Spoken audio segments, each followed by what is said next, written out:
And that is why Joe Cocker was kicked out of Australia. Oh, hello. Thanks for joining me here. I'm just reading Panda a bedtime story. Welcome to our Remasters series, where we revisit some interviews with some rock and roll friends that have popped into the shop. Our first cab off the rank is Mr. Jimi Hocking. Jimi of the Angels and Screaming Jets fame is one of Australia's greatest guitar players. And he came in and sat down with us a few years back when we had nothing more than a dirty old couch and a laneway, and he was good enough to come and chat with us. Let's revisit Jimi now. I remember he came in and he was doing taekwondo kicks or something. It's Jimi Hocking, hello. Hi there. Welcome, sir. Nice to be here.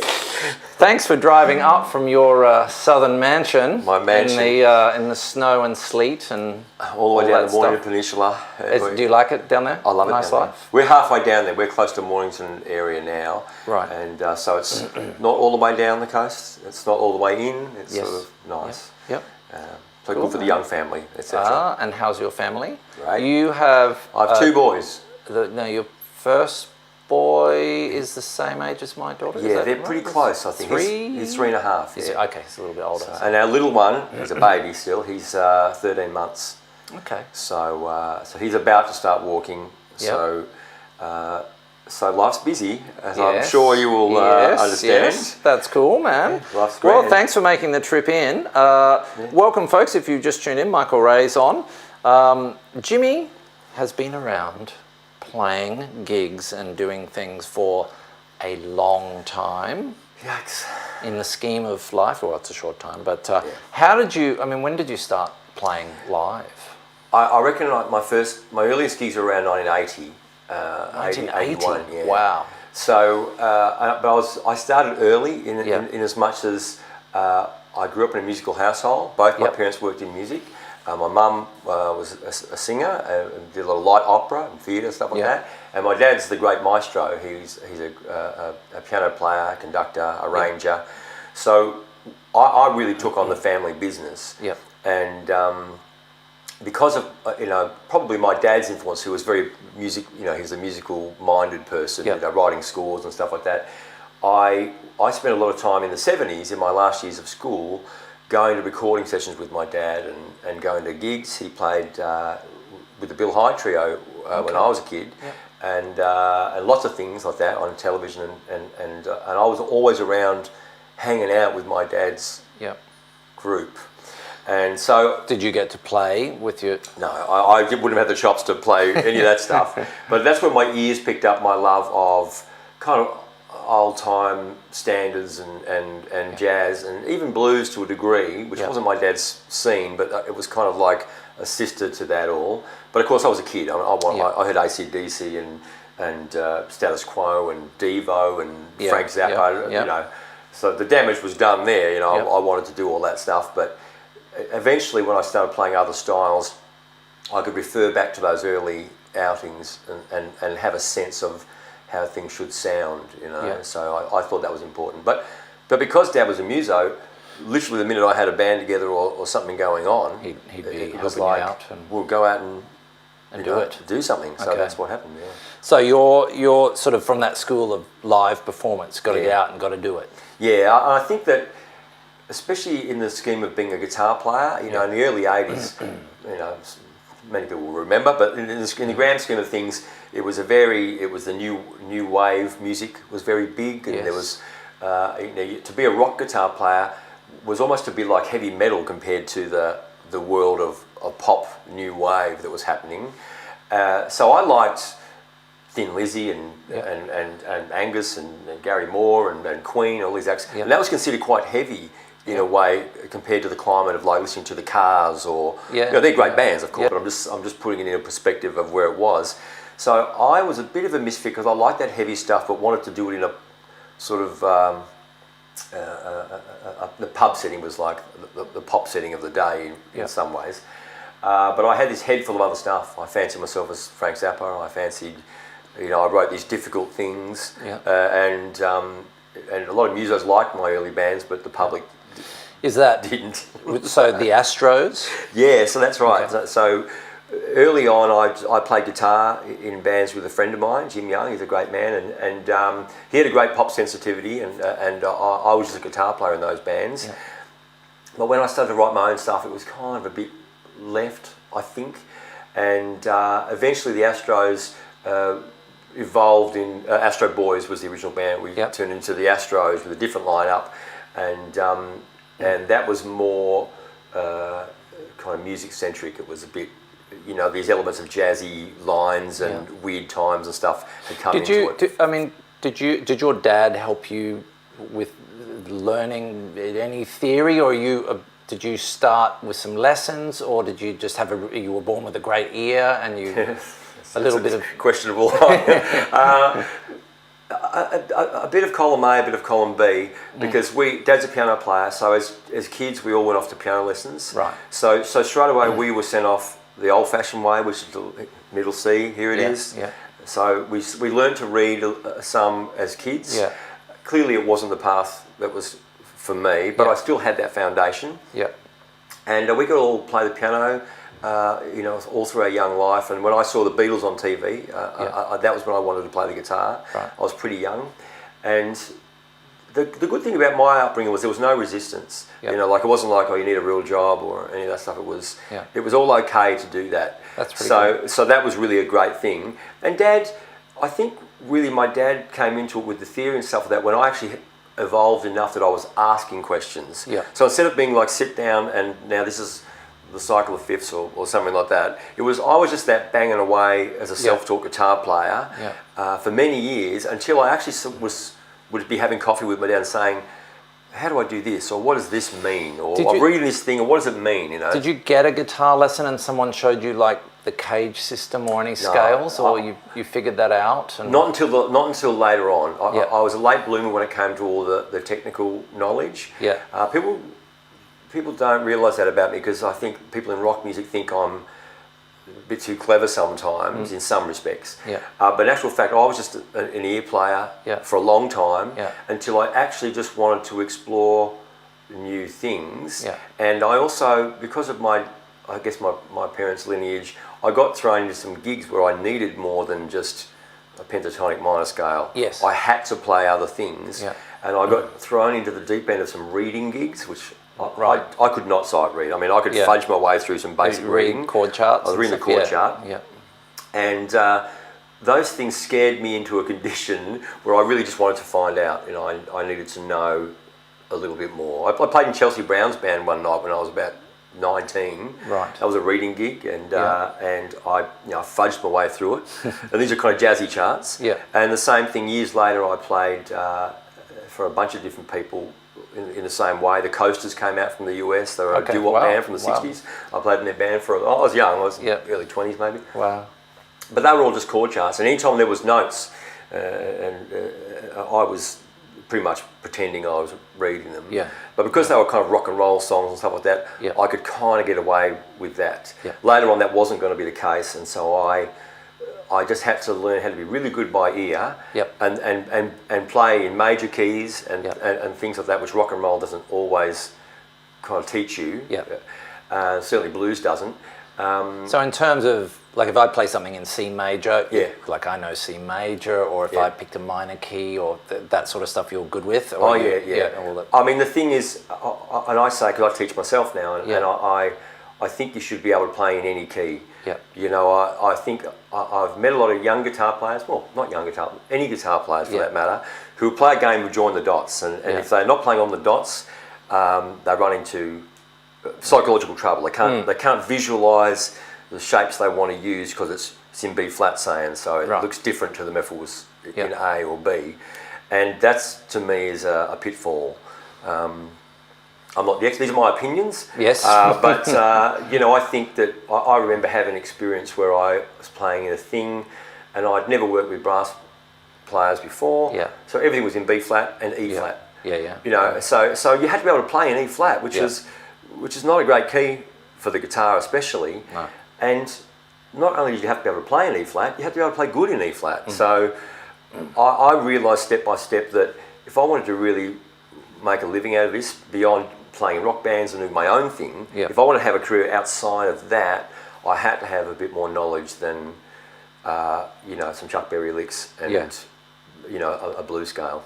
Now, I have plenty of questions about this sort of stuff, but before I do that, and I always get people tuning in, play something, Right. damn it. What are you holding in your hands, Jimmy? So I just for fun, I decided to bring this in. Anyone who Yep. may have seen my career over the years will recognise this guitar perhaps from the Jimi the Human days, which was the late 80s into the early 90s. There was a record that we made, No Turning Back, and I think that was 89, 1990s, before the Screaming Jets. Yep. And this, of course, is the guitar that I played on that record. Yep. And on the early Screaming Jets records I worked on. And pretty much every record that ever comes along, this would be in the arsenal of it's, things. you said to me earlier, it's a 73. 73. Okay. And it was a deluxe. I bought it as it had already been converted when I got the guitar. Right. So it had a set of Seymours in it, which sounded pretty good actually. Yep. That's good pickups. Yep. But over the years, I've acquired some vintage pickups. I used to have a set of real PAFs from the late 50s. This is one of them. Wow. So that would be perhaps a 59 PAF. Lovely. That's the real thing. And I had a Seymour in there for the longest time, but a little while ago I met a great guy online. Yes. And he has a little stock of T-tops from the 70s. Right. So that's a Gibson pickup from they call them T-tops. Yep, Because in the yep. moulding they have a little T for the people at home. So they're not hot pickups by any chance, see that but they're kind of underwound. They might be 7.5, 7.6 thereabouts. Isn't that interesting? A lot of those classic guitars, classic pickups, they're low output That's pickups. People don't realise that. No, it's a big. And when Slash came out, I recall with his Seymour Duncan custom set, a lot of the hard rock crew didn't like them because they were actually underwound. They weren't hot pickups at all. Yeah. They were like a set of old PAFs with a bit more dirt in the mid range. Exactly. Yeah. So it's a thing, and Not everybody is Zach Wilde with high output EMGs. There's a place there's a place for everything, Yeah. but when it comes to that, the sound that I like is got a bit more transparency, and even if it's dirty, I still want to hear the harmonics. Yeah. And I find if the pickup's too hot, I just get too much mid-range sort of like strength, and it wipes out the transparency that I'm looking for. If I play a shuffle in E, could we hear that lovely guitar? Yeah, so we hear it clean and then dirty as well. Sure. So I'll just try and keep the volume. okay.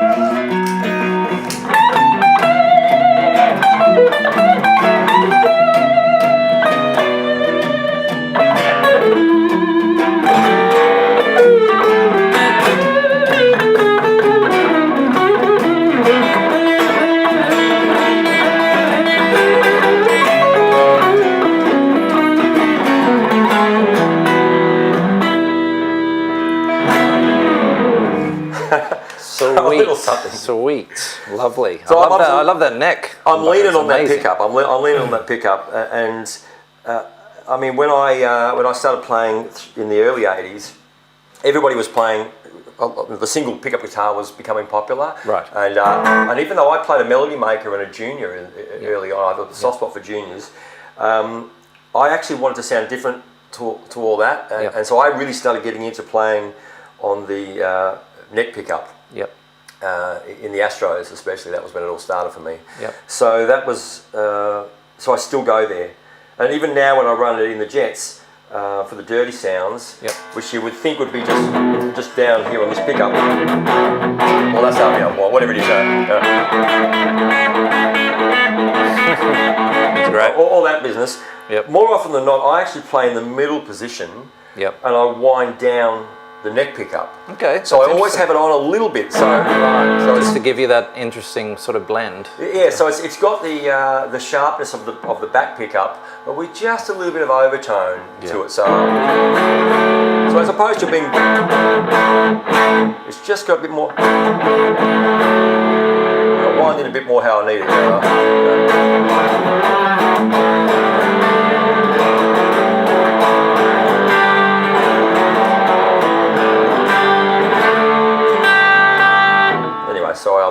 banging away, but that's that's kind of how I do it often now on a Les Paul. That's like a go-to thing that I want with a 2 humbucking guitar. Yep.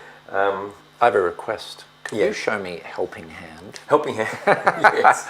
Well, sorry, folks. I'm being selfish here. It's a Jimi lesson for me. So I'm just moving this around here. Is this all right? Crunchy. That should be okay. Sorry, gang. Yep. Sorry about that. I came into the band in '93, and that was the first single. And actually, I didn't play on the single version of that tune. I think I played on subsequent re-recordings that we did. Right. That sounds correct. Anyway, I can't remember. Yep. But so Warm I played the kind of jazzy part, you know.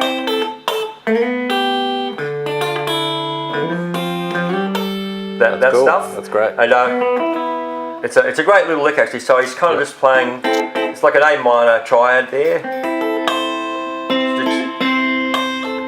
It goes down to the G. Like a triad. Yeah. The D minor shape there. Open up to the E. There's a D there.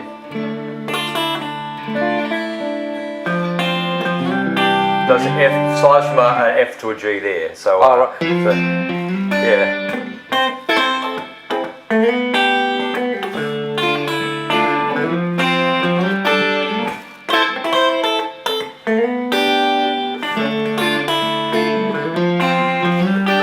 I would play it. That's cool.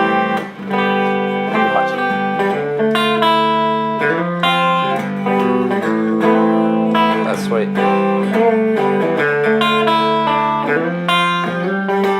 Of course, it's a C. Oh, hey, that's a great trick.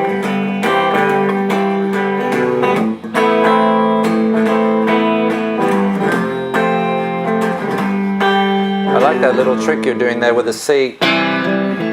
Oh yeah, so I'm playing the yeah, that's a little thing that I do. That's very cool. I actually do that a lot when I'm sort of aping the sound of a guitar that might be in open tuning, but it's not. Yep. So I do it off in G if I'm playing a blues in G, and I'll play. Oh yeah. And I'll add a little thing that, like, if you hear that dum dum dum. It's almost like a chicken picking sort of thing. Yeah. Right. So that's great. If you're wondering what Jimmy's playing through, because I get these questions all the time, what's he playing through? It's a Fender Blues Junior. It's an original. It's an American one. Yeah, it's a 91. Yeah. We dated that recently, so 91. Hello, everyone watching. David, Michael Ray, JC Gaff, Bryce Skidmore's on. Hi, Bryce. Bryce does some gear. Yeah. Certainly does, knows his gear. So I have a question for you, because and I get a lot of people coming in and asking me this all the time.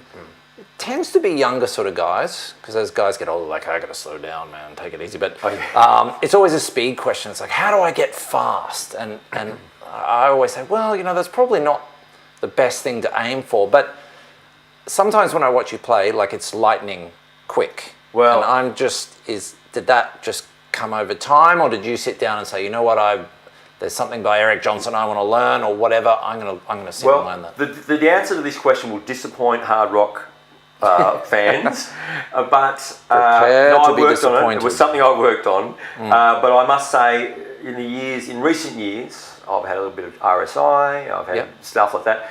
So I remember saying to Steve James, our producer, a couple of years ago, I said, I'm looking more towards trying to play more in the Paul Kosky field than the Gary Moore, lightning thing. Yeah. But because I grew up in the 80s, it was era appropriate for a guitar player to play that way. It was part of the voice of the rock guitar in that period. And my contemporaries, somebody mentioned Bob Spencer and people like that before we went on air, great guitar player, and he grew up, obviously playing through the 70s. Yes. So his era appropriate guitar examples were more melodic, more vibrato, that kind of thing. And because I cut my teeth from 1980 onwards, the Van Halen records were already out there. This is what was happening. So I was not only exposed to it, in a way, I was expected to be part of that culture as a young up-and-coming guy. That was the voice of the guitar. I remember when Surfing with the Alien came out, and I yeah. bought that on vinyl. As soon as I heard a track, I heard Always. It's a great record. That's amazing. It's still great. Yeah. And I just couldn't believe it. And I hadn't really listened to Holdsworth or anything before, and that playing and that fluid sort of legato sort of playing was amazing. And I was reading on your bio that you met Joe Satriani or toured with Joe Satriani. I toured with Joe Satriani. Right. I was the opening act on his first Australian tour, on his first world tour when he came to Australia. When he had the bodysuit and the power mallet sort of... No. So he still had hair. He was still a guy with hair. Yes. And Joe had Stu Ham on bass. They came as a three-piece, and I can't recall the drummer's name. I'm sorry about that because he was fantastic. Yep. And they were very nice. Joe was a very nice dude. We sat down and had lunch most days on the tour together with catering. He was very quiet. He was quite a shy guy. And I got the feeling that he'd come straight out of a situation where he was kind of like teaching and doing sessions and doing local gigs to the world stage overnight. Yeah. And that's a big transition. But we talked about guitars and playing and stuff. And I enjoyed that tour very much, even though we drove a lot of miles. Yep. But I was going to say, just going back a little bit, that the speed thing that I wanted to do, first of all, the answer to the young girl's question is you've got to practice slow and even to be fast. Yeah. And if you turn on the distortion, get yourself a heavy metal pedal and start, I mean, it's going to take you a lot longer to get those chops down than if you sit down with a clean guitar and actually work on correct picking technique. Yes. Down, up, down, up, down, up. So if we take, is it like a basic minor pentatonic scale or something? Well, even before I get that, here's what I would be telling a young student to practice. So even before I start playing a scale, I would say pick any note. It doesn't even matter what it is. So let's play an E in the middle of our guitar. We get a mental metronome going, and the exercise is to play single notes and then doubles, quads. So it sounds like this. It's like, so I'll be like here. I'm up, down all the time, right? That's down, up, then double. I play triple, so.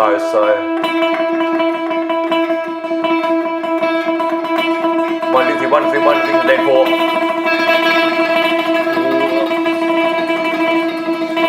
Then start again. Wow. So quick will sound like the singles, double. 1, 3, 1, 3, 1, 3, 1, then 4. I'm making the accent now too. I'm surprised your guns aren't out to here. So that's just to get the idea of not only the motion, but something I'm very much into, which is the pick angle. So the actual angle of where your plectrum strikes the string.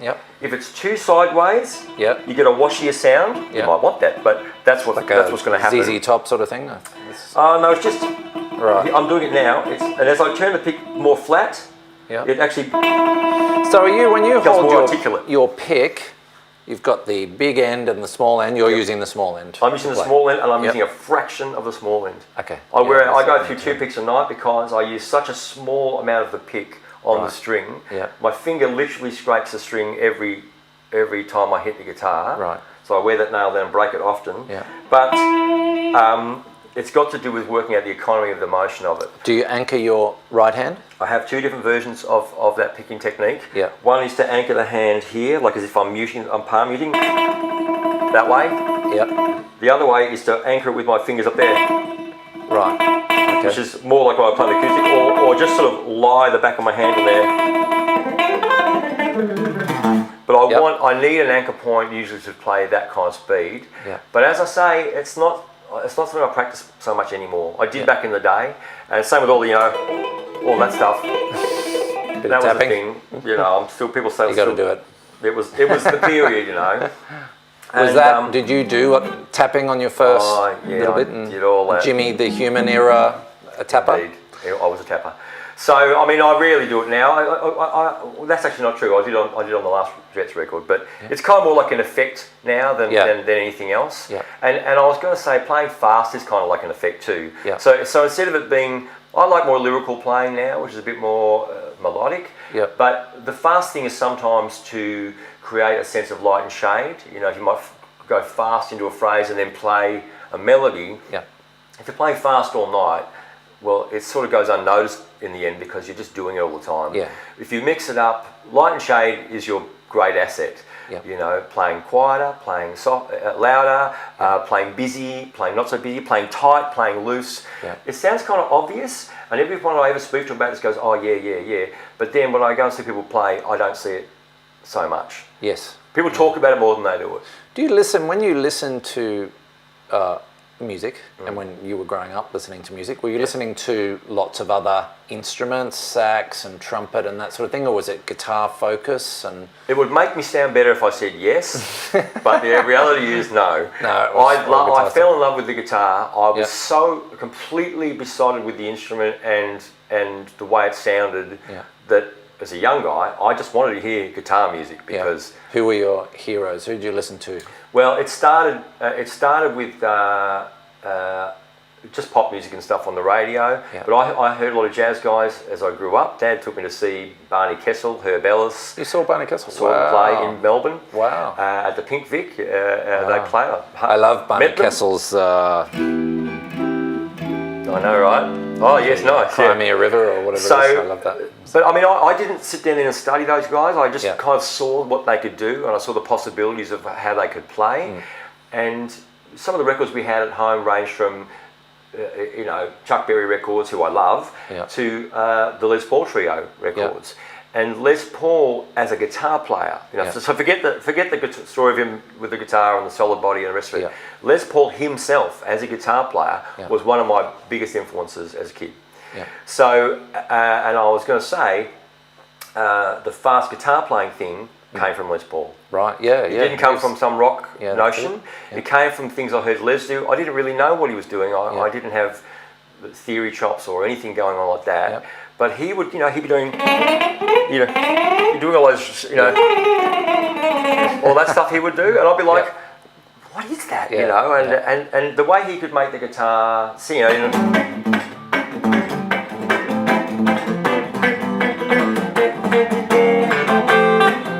it's all snappy,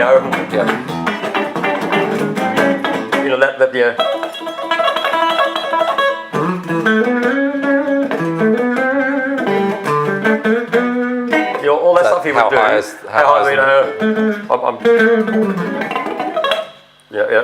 It's that one lick I'm trying to find where it goes,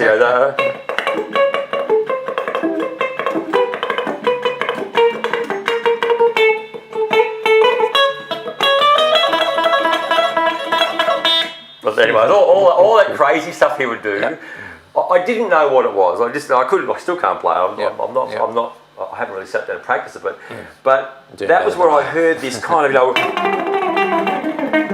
thing that somebody was doing, and of course he was trying to be Django. He was doing the Django lines, but in a kind of jazz trio. And then I listened to it. I didn't work them out, but I thought that's how you get some real action happening on the guitar. So I had the distortion pedal on, and I was trying to do them on the guitar.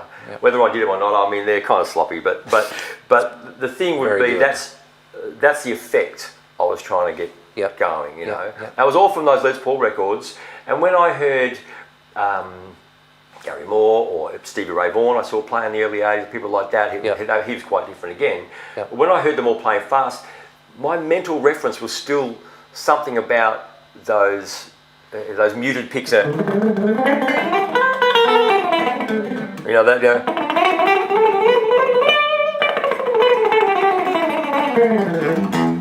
Les would do,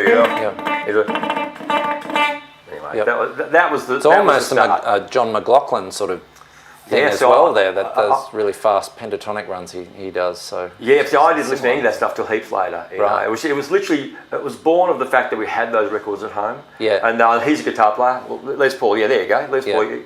So I heard that stuff, and but later on I didn't want to be like a jazz guy. I wanted to be like a rock guy, and so it translated in its own way to whatever I was doing. But I mean, I love Brian May. I love Queen. I'm a huge Brian May fan, but when I saw Stevie Ray and people like that, when I first saw them play, that was when I really got into the blues for real.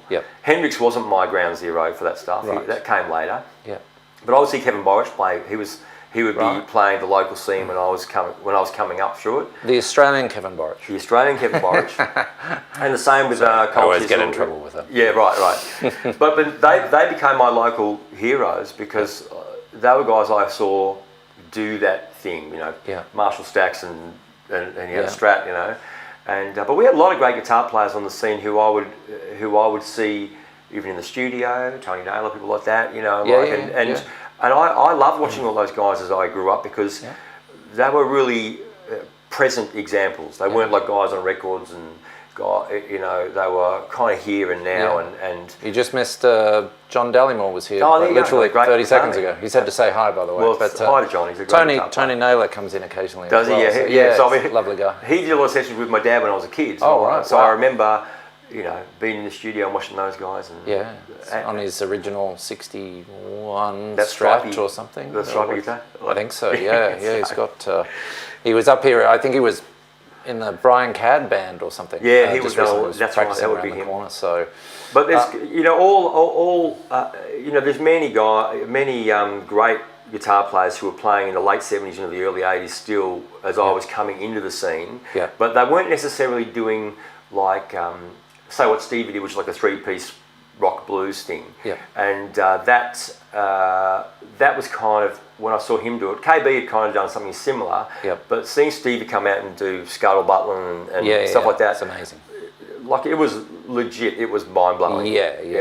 And I when Couldn't Stand the Weather came out in the 80s again. I bought that on vinyl straight away. It was another mind blowing record. For me. that was the same. I mean, he played the concert hall in Melbourne about 84, I think it might have been. So, and we discovered him through Guitar Player magazine. He kind of wasn't like a big deal yet. Sort of. I knew he'd done the session for Bowie on the Let's Dance. And so that was I thought that's great guitar playing, and who was that guy? And then there you go. Out of that he came. Jimmy, can I ask? So yes, you got a bit of a sorry everyone. I just started. It's great. Makes my job easy. I should just sit back and relax. So you've got a jazz and blues sort of background, really. Well, I wouldn't call myself a jazzer because I know it's involved to be a great jazzer, and I'm not that guy. Yeah. But I do there, have a strong interest in the genre. Yeah. Not all the really crazy stuff, but I mean I like the wump guitar, you know, like that.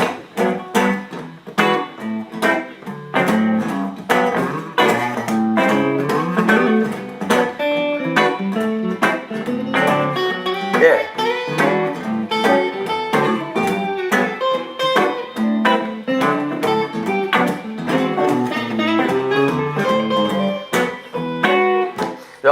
I love the way those things sit in a bar.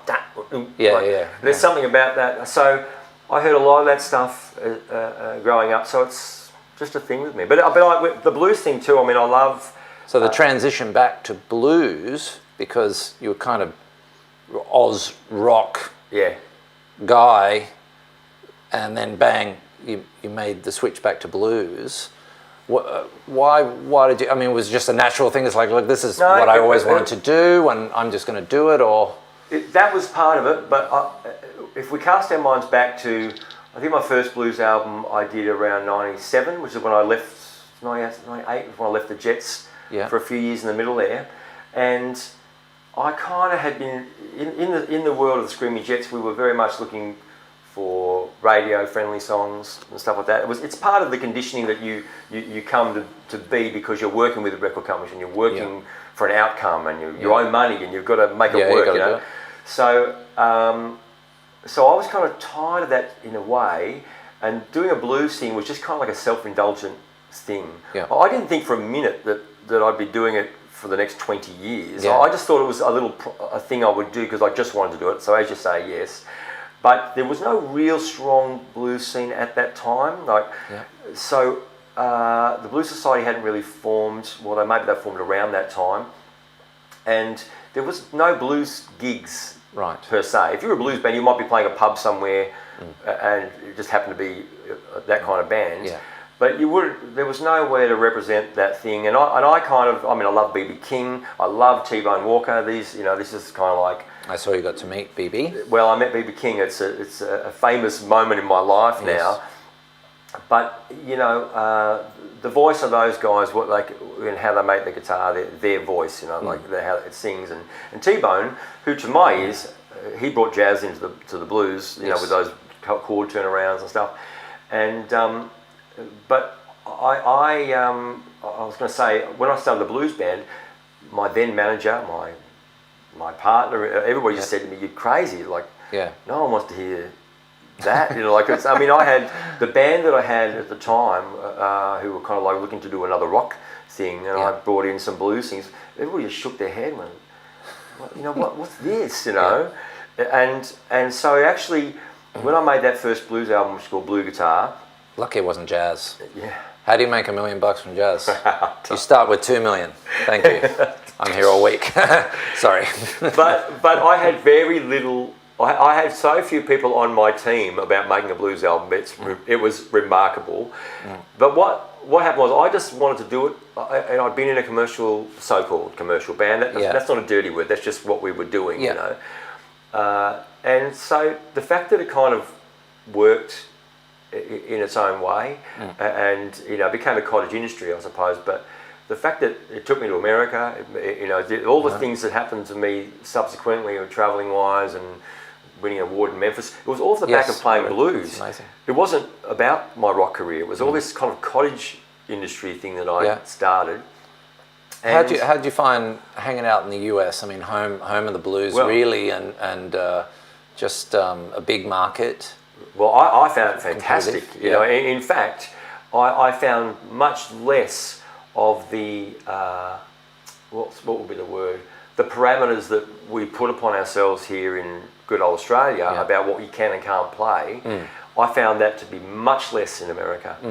You know, I'd be playing some blues gig in Manhattan where I was guesting in the band, and the guys who were playing at like the R&B or the rap club around the corner, they'd come in for a drink before their gig. Right. It wasn't like they're thinking, "Oh no, we only listen to what we do." You know, like no, we're going to see some blues before we go and do our thing. It was a very different, inclusive sort of, more inclusive, and to be accepted in the blues scene in America. In my experience, I mean, I could obviously play some, so that was a foot in the door straight away. But all I had to do was kind of like it. Yeah.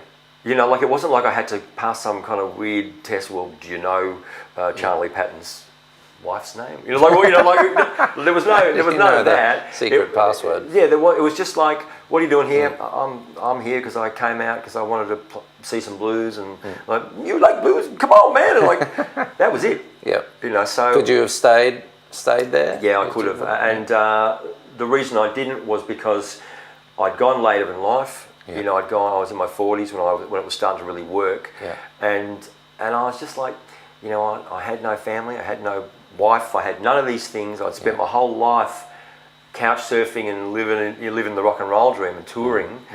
And I actually showed with Dave Hull in the States. Oh, right, wow. Yeah, we met up while we were over there. Great slide playing. Fantastic, you know. And but I kind of thought, I really want to do this, but I wish I had been 24 when I came over here, because then that would be the end of me. I would have just stayed. And I got offered a gig in New York, like a Friday night gig at Terror Blues. It was a great jumping club there, would be packed. But the thing about doing that would be that'd be it. I'd have to keep my gig in New York. I'd have to stay there always, and always do the gig on a Friday. So no touring anywhere else, because I'd have to be there for Friday night's gig. And there were limitations to the idea, you know, which at 40 something, I was starting to think, I love it, but I really need to also have a more balanced life than what seems to be on the platter right now. That's an expensive town as well. I mean, it's you know. That's an expensive town, you know. Man, now Jimmy, you've got quite a few records out. The Screaming Jets had a record out recently called Chrome, which went to number 2 in the charts. That's right. Most people don't know that, you were saying, but it did. The charts are confusing now, but I know that you know, the Australian album charts, we were number 2 there. Sia was number 1, we were number 2. So by all, in old school language, the album has been a great success for us. And touring on the back of that album. I mean, I sort of follow you on Facebook, and you were doing some massive gigs up in northern Queensland and all over Australia. How did that go? They went great. I mean, the band has been enjoying a renewed experience in many ways. We're older and wiser. Yeah, we've had some lineup changes, but this lineup, I think, we've got Marky's come in as our new drummer. Yeah. But before that, I came back 9 years ago, perhaps, and we worked ourselves out of some of the debts and things that were a problem for the band before that. I'm talking a bit out of school here, but we found ourselves in a much better emotional place. Yeah. Which in a band is important. It's like a marriage. So you weren't in the original band. No. You were brought in. I came in. The original lineup lasted 3 or maybe a little bit less years. So I came into the band in '93. They'd recorded the first 2 albums. I came in while the second album was about to be toured. The second album was called Tear of Thought, and it was not a success yet. We'd sold very little of Tear of Thought in Australia. Was their first? The first album was called All for One. Was that with Better? Right. So that was a big hit. Big hit, great success. And then almost immediately the band went to America after that, after some Australian tours, to seek further. That was what you did in those days. But as Dave says, the wheels kind of started to fall off in America, and they lost a drummer, and then Richie, the original guitar player, became ill, and Chuggy rang me and said, "Listen, will you do the next Australian tour with this band when they come home, 3 weeks?" Yeah. And Richie was going to come back, as far as I knew, and so I did. My original reaction was like, maybe I wouldn't fit in. This kind of like vegetarian guy, You're not a drinker either. Oh, I'll have a night every now and then, but not as a rule. Yeah. And but anyway, I came into it, and within a very short period of time, David and I discovered we had a very similar sense of humour, and we were pretty good company. And the short version is that I stayed till the end of the '90s. So Richie just never came back, and he went off and did a stint with the Choir Boys, and he didn't fancy it. So I just became the guitar player in the band. Yeah. So when people talk about the original lineup, I understand the romance they have for that, because it was a great band, but it was really around a very short time. In the grand scheme of things, because the last year I think it was in America, so maybe 2 years or so that actually played locally, and then that was over. And then I came in and did the next 2 albums, and when I left, Izzy Osmanovic, another great guitar man, he came into it, but he was still playing what I'd recorded on the previous album. Right. They might have done another record, Dance Scam, I think they did next, which almost brought us to the present day when I came back. Is that right? You better check me on this. And we did the Chrome record, then we did a live DVD and an EP. And heard a couple of tracks off Chrome that are a bit heavier. Yeah. So there's some heavy stuff on it. So Paul is the main songwriter of the band. He's the bass player, Paul Wazine. He's a great songwriter. And he likes to write in drop D tuning quite a lot. So we do a lot of stuff in that tuning, which sounds heavy. Yeah. And Soundgarden-y sort of chunk. Sort of. But the way he uses it is in a very riffy way. And so that's so it's kind of more chunky. There's more movement to it, I think. I was trying to play that riff off the song. You sent me a tune. What did I send? It's like that's in drop D. That's in drop D. So I was struggling to do it. My other guitar, I've got a Paul Reed Smith that I use in that band too, quite a lot, because of the drop D is part of the reason for the high tension. Do anything? I'm shuffling here. That's all right. I'll just put the old girl there on the throne. So, but this, I've got a couple of guitars I tour with. I've got a Yamaha 1802, which they made for me, which is a great guitar. And that's at home now, strung down, tuned a half step down, so I didn't bring that along. So this one's in drop D at the moment? This one, so it is now. Yep. So that riff, it's...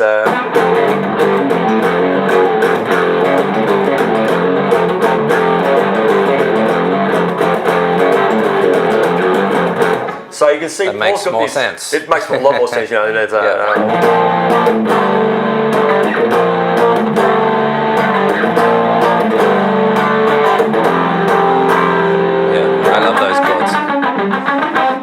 I put him there, cool. you know. Yeah. So it's a great song, and he, you know, it's just the way he likes to write, you know, sometimes. Yeah. And when it came to doing that record, we set him on the task of writing a bunch of new material. Dave and I had written a couple of things together, actually. I think one song made the album, but it was really just to get the ball rolling. Yep. And we'd always wanted Paul to write the body of the material because he's got the sound of him is kind of what the Jets sound identifies with. Did you guys still, did the Jets still have a record deal, or they had to go back out and try and get another one, or they're doing it on their own? Or I think people don't realise, because of the commercial success of the band, for the most part of the Jets' career, we've been an independent band. So we've had deals. The first deal was with Ruart, so the INXS's record company, who were an independent record company in its day. There was another deal that got sold on, I think, to Sony, and I left the band around that same time. There was lots of changes there. But for the most part, all those records since then have been off our own bat with distribution deals. Yeah. So we have a deal now with a great company called Dinner with Wolves, and they've been distributing the record, but essentially at the start of it, we've gone in and made a record with our own money. Yep. So I remember somebody banging onto us backstage about how we weren't indie or something, and I blew up about it because I'm like, you know what? This notion that you have to look a certain way to be indie is completely naive. You know, we were an indie band. You know, but because we didn't look all shoegazer. Shoegazer. That's what you should start doing. You see, sell another million records. We're doing it wrong.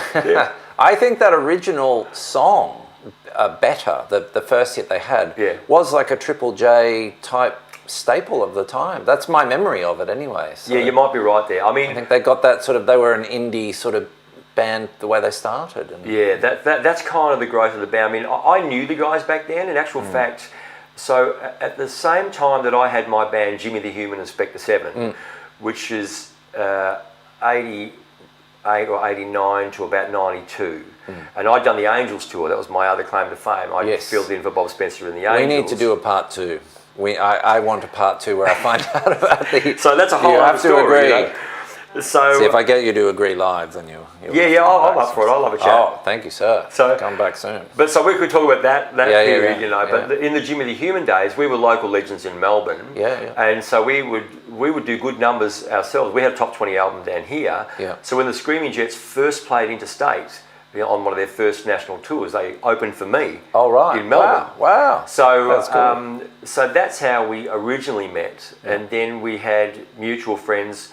Ironically, through the Angels connection with Jim Hilburn, who was a bass player in the Angels and the Divinals. So he's a great man. I love that man.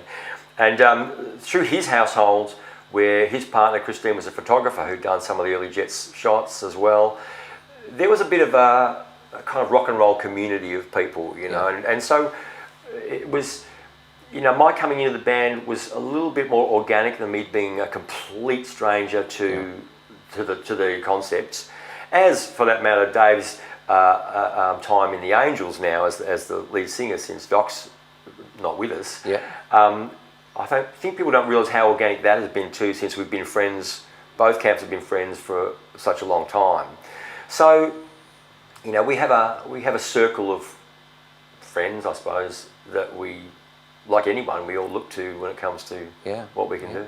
When just quickly with the Angels, and I won't go because we'll definitely have to save it for part 2. But when the Angels had a bit of a resurgence in the 80s, I think they did an Animals cover and that's right, that sort of thing. That was the Howling album, I believe.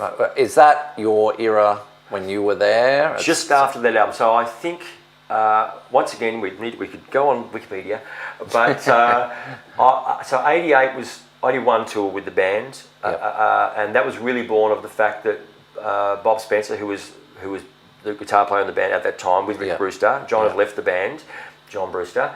Bob had an accident on stage with Doc. As part of the shtick was that they were going to do this thing together where Doc would kick the box that Bob was standing on.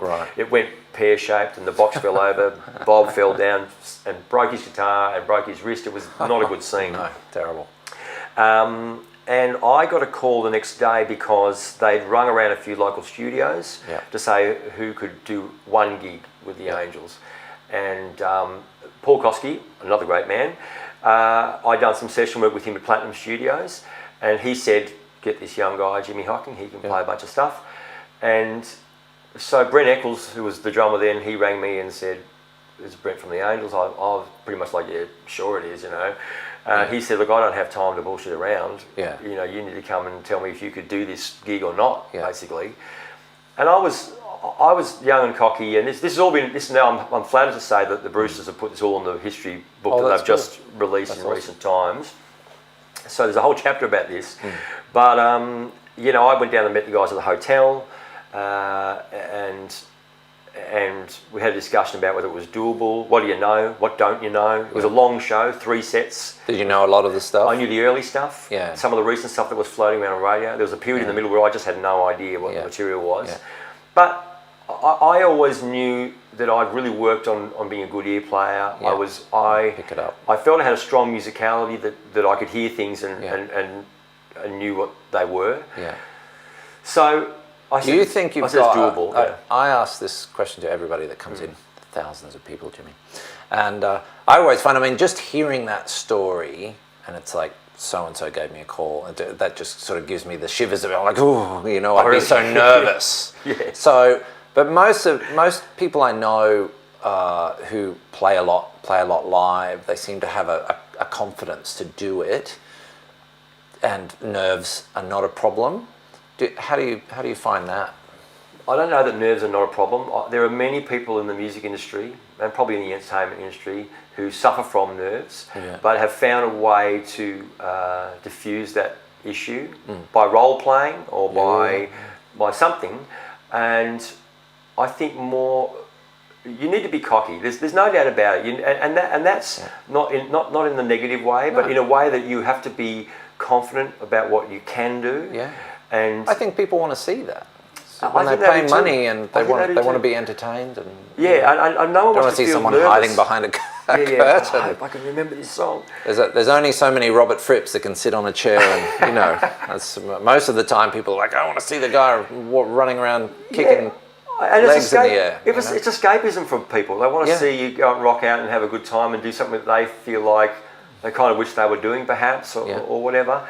But I mean, I grew up in music, and we had sort of so-called famous people coming in and out of our doors through my whole young life. Yeah. So it wasn't that I was immune to the idea of meeting well-known people, but I had kind of processed it to a point where I could talk properly, you know, without you know, freaking out. Yeah. So when I'm sitting there, I mean, I remember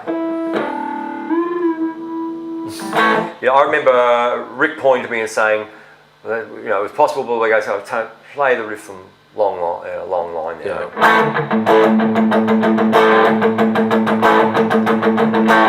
Oh, good. I'm glad it's played later. But I actually had the Paul Smith. Yeah. So it's just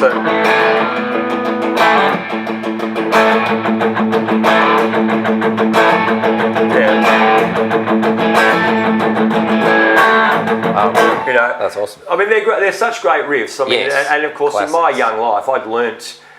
I'm sure I played After the Rain in a cover band and No Secrets. You know, so I had an understanding. You know, I was a fan. I mean, I had those records, but where I started to then forge my own career, I wasn't buying as many of those kind of records at that time. So the middle stuff. I remember my personal disaster was a song called Watch the Red at the first gig, and it's a great tune, but it kind of has this...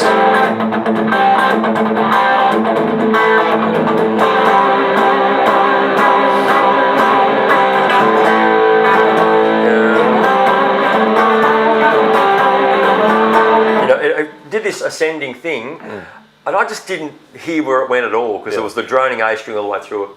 And that was a royal disaster on stage. I have a recording of that first gig, and I just can't listen to it without having an anxiety attack. That late 80s? Yeah, that was 88. 88, right. So the tour was only, I don't even know, 2 months long, say.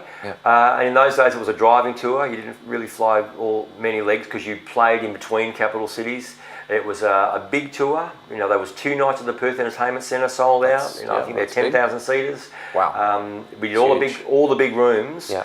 So I'd gone from being some kind of kid in a band where I was trying to be clever and all this stuff to being just a straight down the line kind of rock and roll band with great songs. And make no mistake, it was an eye opener for me. I learned a lot doing that tour about the possibilities that a kid like me probably had that I might be wasting by pursuing some artistic version of myself. Now that's going to come across a bit half-baked because I encourage that as well.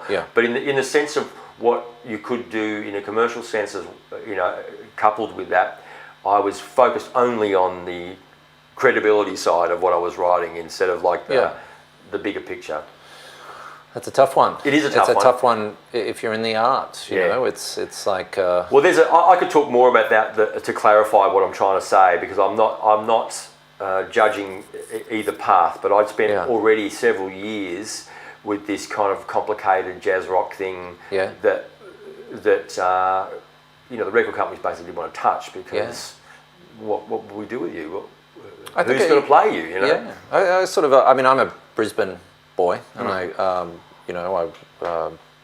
remember Powderfinger coming up in Brisbane, and their first couple of records were Odd Time and strange sort of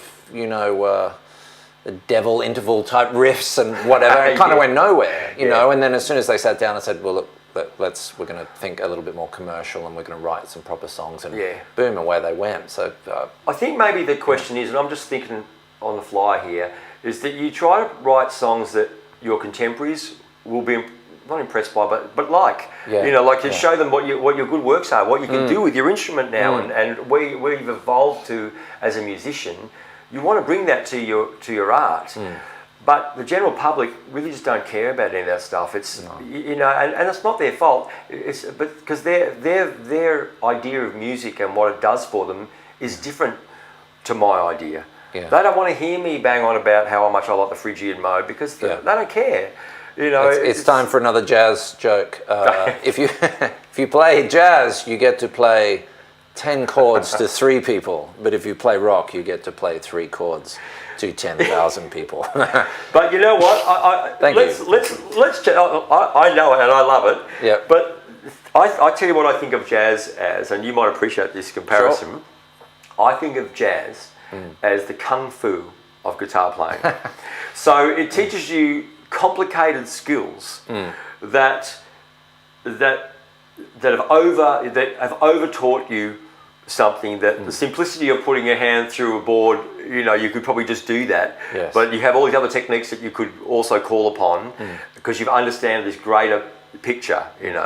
Now, when it comes to jazz, and I say this in my book that I'll be producing in the future, the blues style of playing. We'll be selling that here.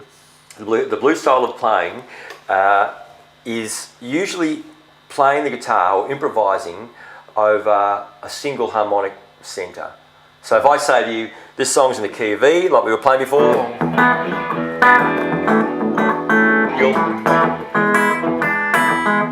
we're both playing an E,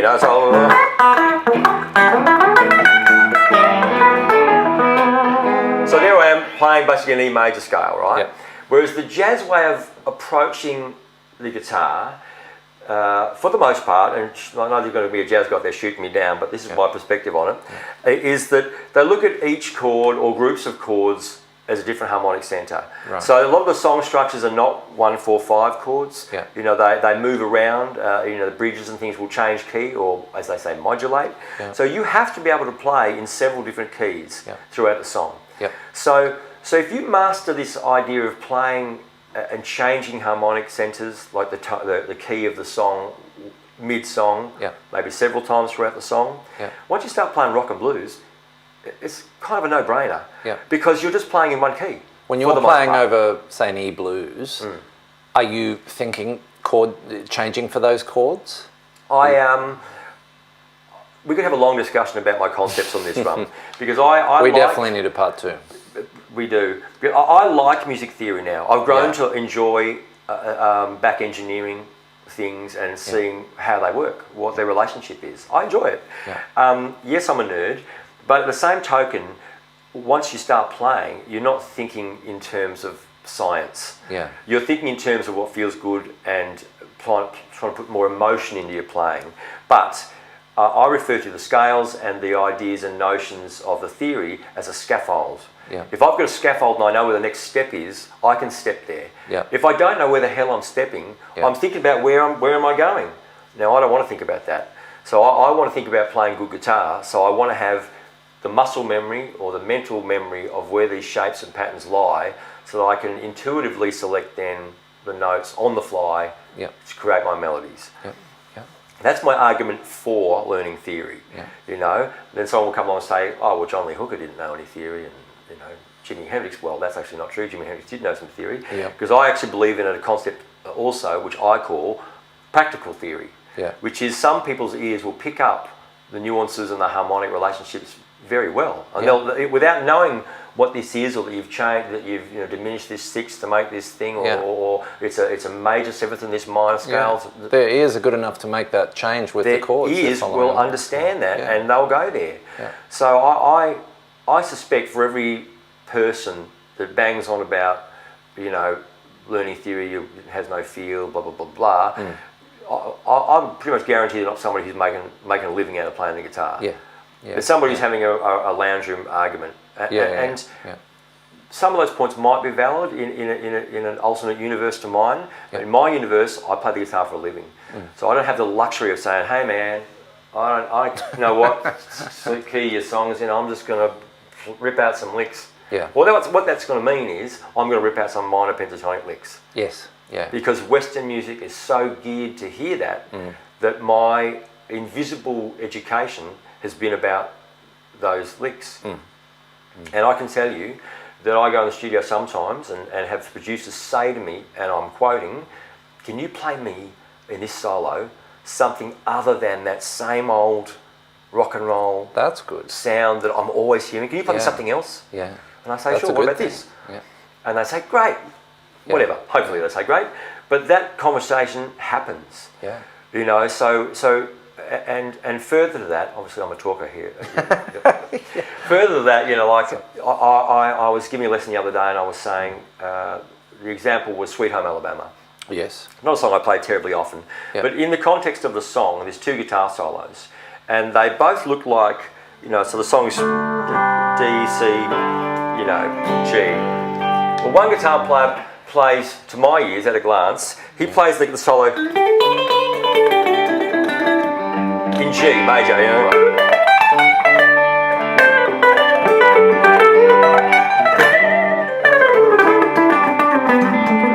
So that's the first solo, and then the second soloist plays as well, but he plays in D Mixolydian.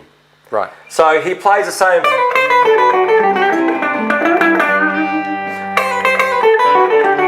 So he makes a meal out of that seventh. Yeah. Which is the D to the C. Yeah. Yeah. So you don't want to play a major seventh. You want to hit that minor seventh, right? Yeah. And because he's playing in a different position, for the most part, a lot of them are the same notes. But because they're now grouped together in different series over each string, it sounds like a very different feel. Yeah. So the two soloists both feel very different. Yes. Based on a very simple piece of music theory. Yeah. Well, both of those scales are so close. Of course they are. It's like one note. But you can hear the position. Well, I hope I'm right in what I say. But that's how I hear the position change. Because one he plays that seventh, and the other one is more in the middle of the blues. Like thing there. Yeah. Because you can hear the bend that he does there. Yeah. And I just think that's, whether that's by design or by having good ears, that's music theory at work. Yeah. So you want that, especially in a two-guitar band, like the Jets are a two-guitar band. Yeah. And we do a lot of things, Scotty, his sound and my sound, we use different kind of amplifiers. We try to have a different tonality at the shows and on the records, so we just don't sound like a layered guitar. We actually sound like two different harmonic He's a nice guy. He's a great man, very talented. Isn't it funny, you don't hear a lot of I mean, there's a lot of two guitar bands currently, but there's not a lot of intertwining sort of lines and this sort of thing. But well, it takes a lot of work. That's why. I think so, and it's such a fast, high pressure thing now. You could be well known for a year and then you're out. That's so right. You don't have, you're on tour and you've got to keep writing. And Jimmy, we got to go. I got to get you back for part 2. Yeah. If I don't go home to my wife's dinner party, it's Shooting the Strings 42, and that's it, ladies and gentlemen. But you'll be able to watch a customary handshake, sir. Great to chat with you. Thanks for having me along. No, thank you so much for coming in. Man, you can see Jimi Hocking everywhere. Have you got some gigs coming up this week? Well, there's a few gigs coming up, a couple of solo gigs coming up this month. The Bay Hotel in Mordialloc, the Drunken Poet in West Melbourne, and that other place in Australia. And then at the end of this month, the Screaming Jets rehearses to start touring through August, September. So we will be doing all capital cities for our new album, which is called Gotcha Covered. It's a collection of great Australian covers as selected by radio listeners.